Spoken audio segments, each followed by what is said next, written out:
On July 26 and August 23rd, Taiwanese voters went to the polls to decide whether to recall their legislators or not. And the majority of them decided not to recall the 32 legislators from the opposition party. Now, many people see the recall results as a defeat of the ruling Democratic Progressive Party, or the DPP.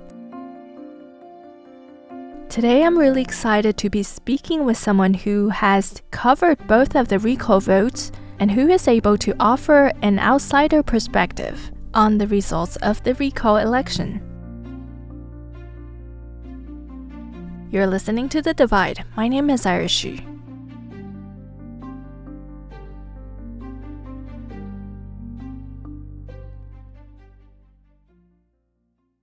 My name is Josh Hoang-Wilkes. I'm from the UK and I'm a reporter here in Taiwan. Josh graduated from National Sun Yat-sen University in Kaohsiung, and he's really interested in Taiwan's relations with European countries, Taiwan's unconventional diplomacy, more generally, and defense security issues. He has written hundreds of articles on Taiwanese politics, and I can't wait to hear his analysis of the recall results. Okay, so I think I'll probably divide my take into two parts. I think, first of all, we sort of need to acknowledge that the recalls failed fairly dramatically. More dramatically than even the KMT expected. They didn't expect to get 0 of their legislators recalled. That's not what they were saying the day before.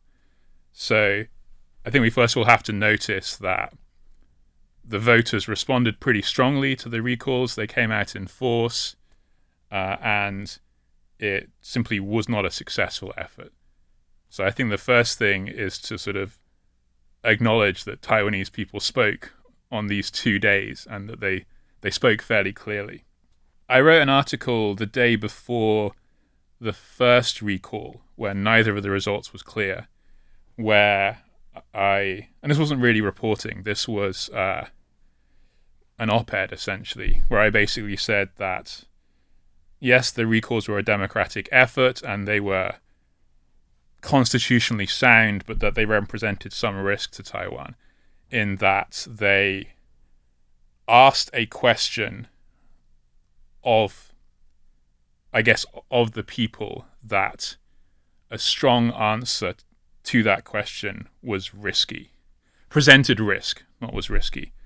In that if the recalls had been wildly successful for the DPP and the KMT had lost their majority in the legislative yuan, the KMT would have felt, and I'm not going to comment on how legitimate that feeling was, but they would have felt that they had had their majority taken from them.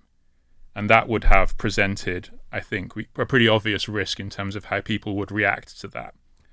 But the other thing that I warned of, which is what happened, which is not really what we expected to happen, is that the recalls failed dramatically from a DPP's perspective. And this also presents some risk because so many people who were arguing for the recalls suggested that the recalls were necessary to protect Taiwanese security and sovereignty, self-determination. And the problem with that, the associated risk, is that having failed to protect that security or sovereignty in their telling of the story, they now have to ask, well, what do we do now? Because the situation that they were trying to change is now not going to change for another less than 3 years, right? So the question of what do the people who pushed for the recalls do next year and the year after, I think also the answer to that question involves some risk for Taiwan. In Josh's July 25th article, which is titled Recalls and Their Aftermath, Danger for Taiwan, he rightfully identifies something way ahead of time.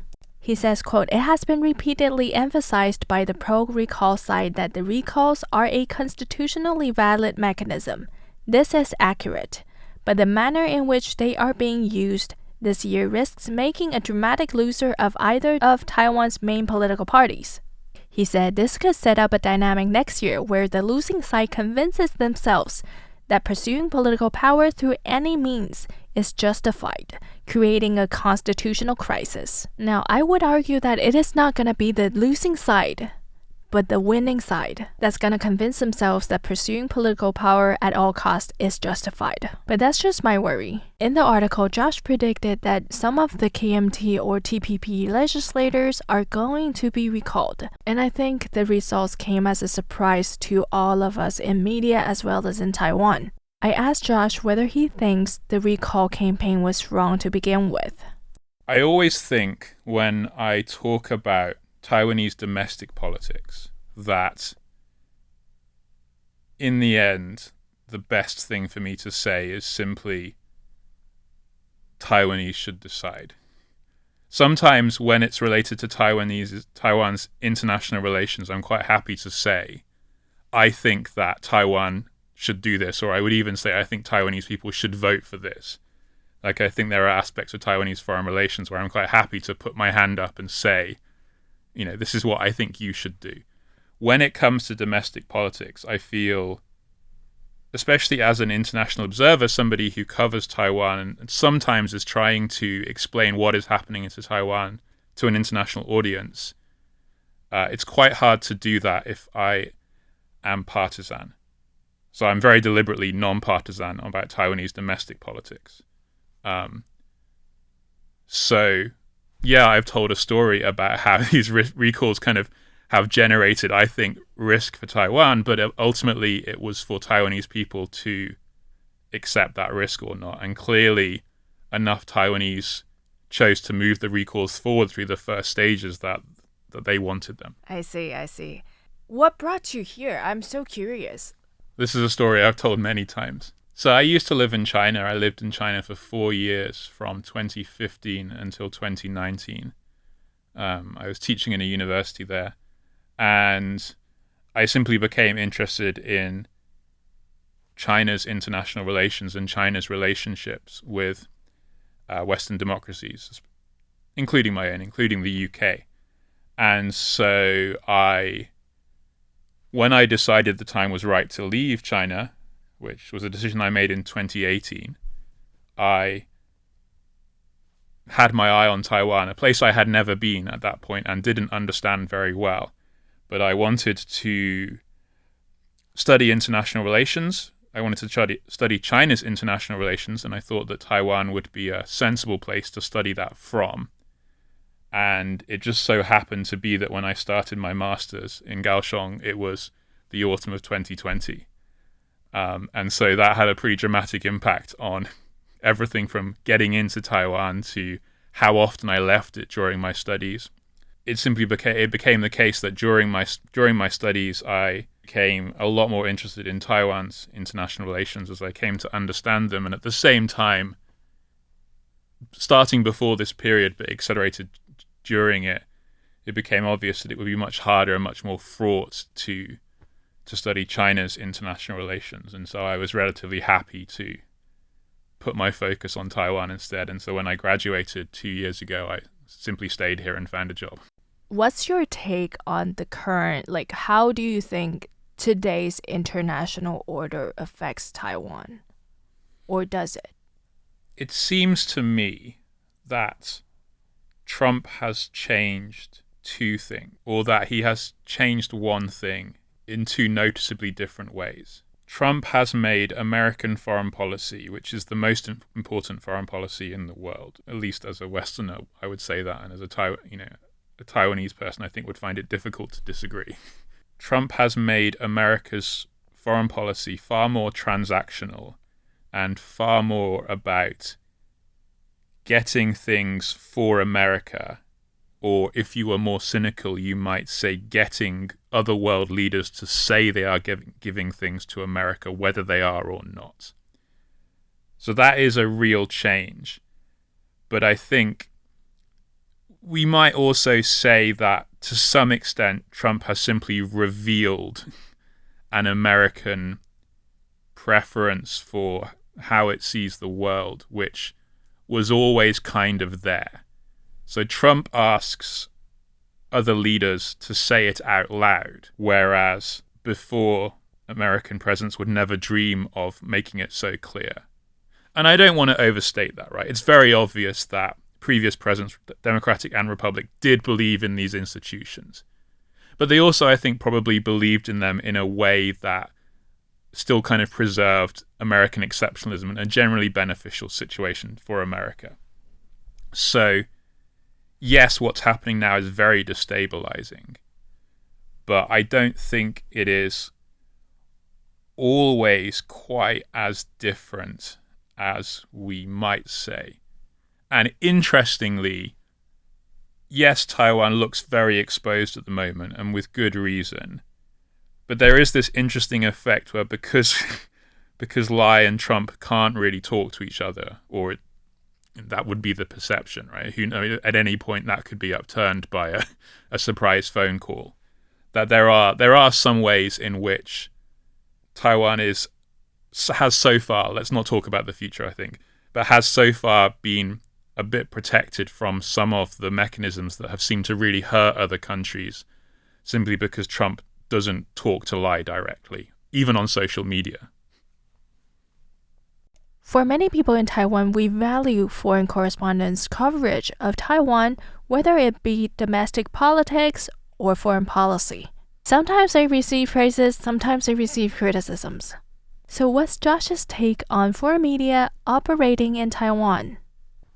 I would say, and obviously I am hopelessly compromised, I would say that I believe that the vast majority of my colleagues who are reporting from Taipei do a good job, and that they report for the most part accurately, and they certainly are trying to report accurately. A lot of the coverage of Taiwan that kind of makes you sigh or clap your hand to your head is largely people reporting on Taiwan who aren't in Taiwan or who have never spent much time here, and so kind of we all misunderstand Taiwan, right? Otherwise there wouldn't be anything to talk about. But sometimes you'll see people make kind of disastrous errors that betray an ignorance that I think is unfortunate. I guess I'd also point out for readers who might ask, oh, why didn't you cover this story? You know, like, yeah, you didn't talk about that, so therefore you have an agenda to hide it. And I would say, you can't talk for other like newsrooms, but it actually takes a relatively large amount of work to carefully report on something, because you have to check, you do have to check that your resources, or check as best you can, right? And so for a lot of, you might think a large media organization has a huge amount of resources, and that's true in some sense, but I promise you they don't have a lot of resources in Taiwan, right? So at the end of the day, whether you're really small like the company that I work for, or a huge media organization with thousands of people worldwide, you still have like relatively few resources here, and so you simply can't cover everything that you think is worthy of coverage. That is true. And can we talk about the media that you work for? Yes, we can. Yeah. Please tell us. Yeah, so I work for a small media company called Domino Theory. We're solely online. We're a website. We just have a few people here in Taiwan, and we report on, I guess you might call it, local geopolitics.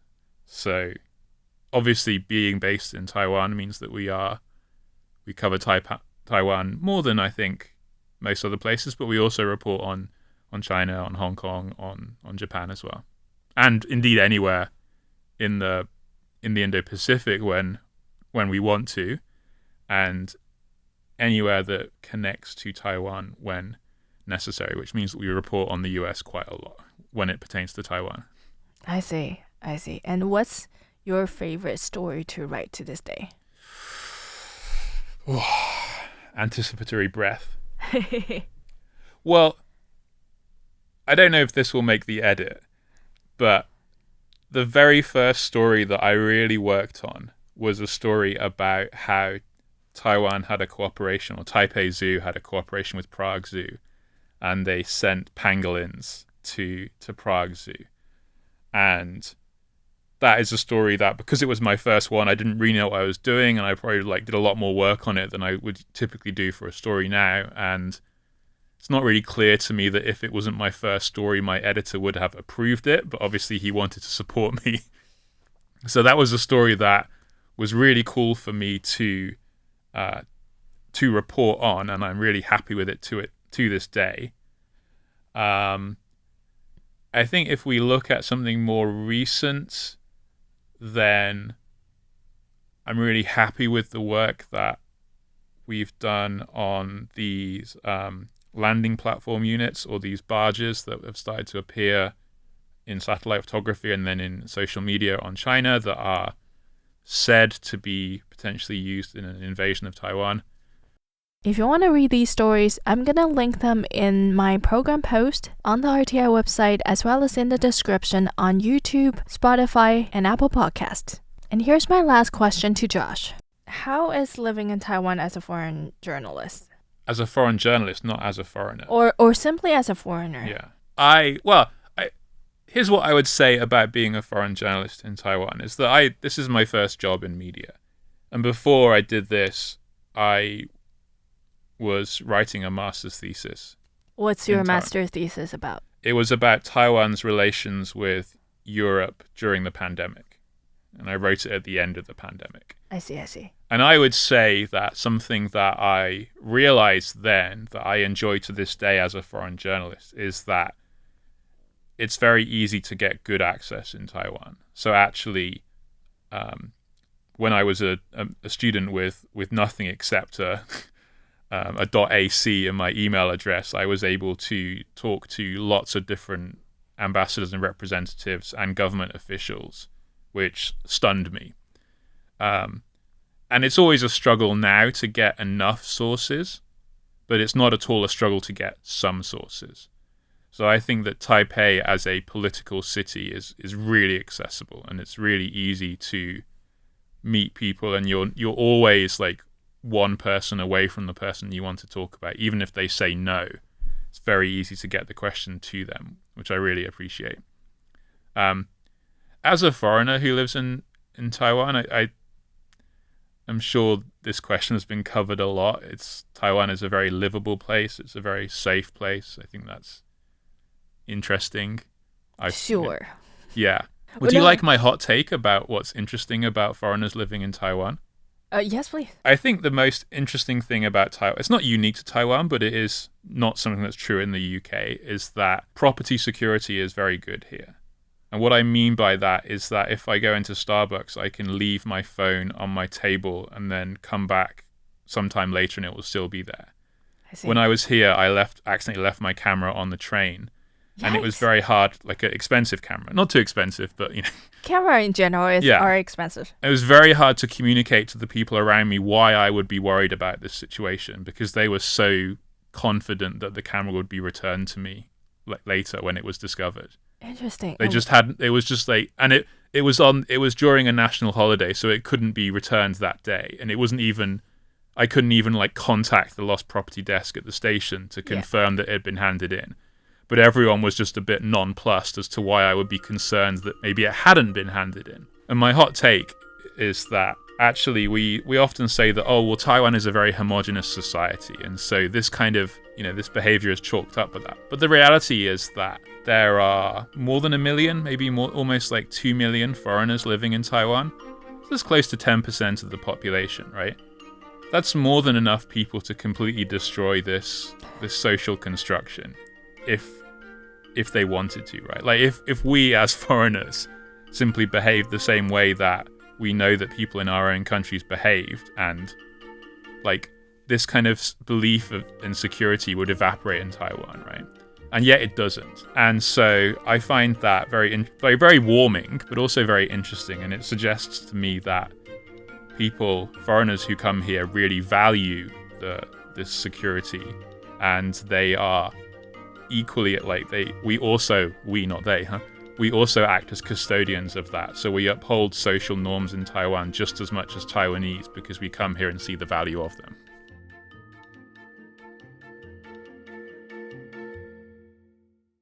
And that is it for today's episode. My name is Xu. Thank you for listening, and this episode is produced by Radio Taiwan International.